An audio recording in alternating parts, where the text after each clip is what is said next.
ప్రధానంగా నిన్న ఏపీ వ్యాప్తంగా అనేక చోట్ల ప్రత్యేకించి ఉభయ గోదావరి జిల్లాలు కృష్ణా జిల్లాల్లో పల్లె పట్టణం అని తేడా లేకుండా మొత్తం బరులు గీసి మరీ కోడిపందాలు ఆడించారు. మద్యం, గుండాట, అలాగే జోదం, బెట్టింగ్లు ఇవన్నీ కూడా జోరుగా సాగాయంటూ కథనాలు వచ్చాయి. ఇక రఘురామకృష్ణరాజు గారు డిప్యూటీ స్పీకర్, ఆయన ఆధ్వర్యంలో కూడా ఆయన ప్రోత్సాహంతో కూడా కొన్ని ఆయా చోట్ల ఇవన్నీ కూడా నడిచినట్లుగా వార్తలు వస్తున్నాయి. దీని మీద ప్రత్యేకించి మొత్తం మీద ఉమ్మడి తూర్పుగోదావరి జిల్లాలో 350 బరుల్లో కోడిపందాలు జరిగాయంటండి. కోనసీమ జిల్లాలోనే అత్యధికంగా 110 చోట్ల కోడిపందాలటండి. ఈ ప్రాంతంలో తొలి రోజు 110 కోట్లకు పైగా పందాలు జరిగాయి.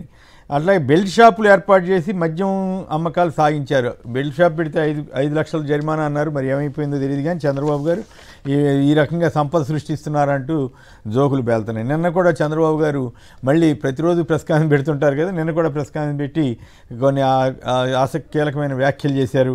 ప్రజలు ఇక నుంచి ప్రభుత్వ కార్యాలయ వద్దకు వెళ్ళవలసిన అవసరం ఉండదట. ప్రజలు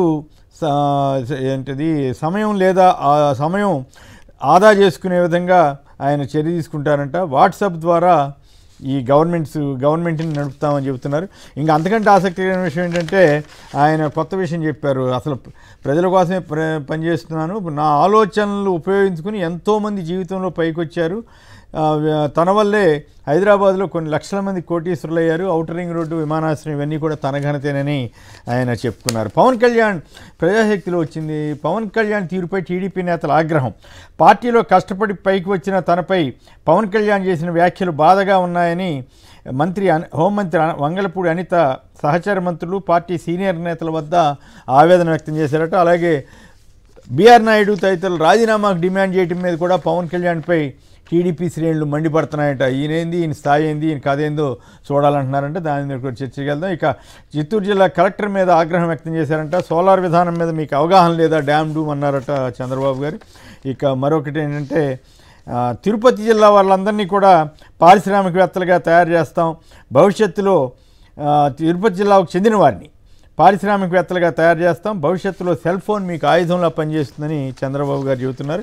ఇక బిల్డప్ బాబాయ్ ఉన్నారు కదా, ప్రతి ఏటా ఇచ్చే కౌలుని రాజధాని రైతులకి ఇస్తే ఇంకా అసలు అది ఏపీ ప్రభుత్వం సంక్రాంతి కానికి ఇచ్చేసిందని బిల్డప్ ఇస్తున్నారు. మరి జగన్ గారు ఇచ్చినప్పుడు మాత్రం అట్లా కాదట.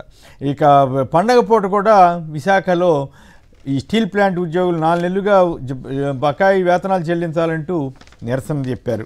ఇక తెలంగాణకు సంబంధించి తెలంగాణ ముఖ్యమంత్రి రేవంత్ రెడ్డి గారు మంత్రివర్గ విస్తరణపై ఫోకస్ పెట్టారు. ఏఐసిసి కొత్త కార్యాలయం ఢిల్లీలో ప్రారంభమవుతున్న సందర్భంగా ఆయన అక్కడికి వెళ్ళారు. ఆ సందర్భంలో అక్కడ ఈ మంత్రివర్గ విస్తరణ గురించి కూడా మాట్లాడొచ్చని చెబుతున్నారు.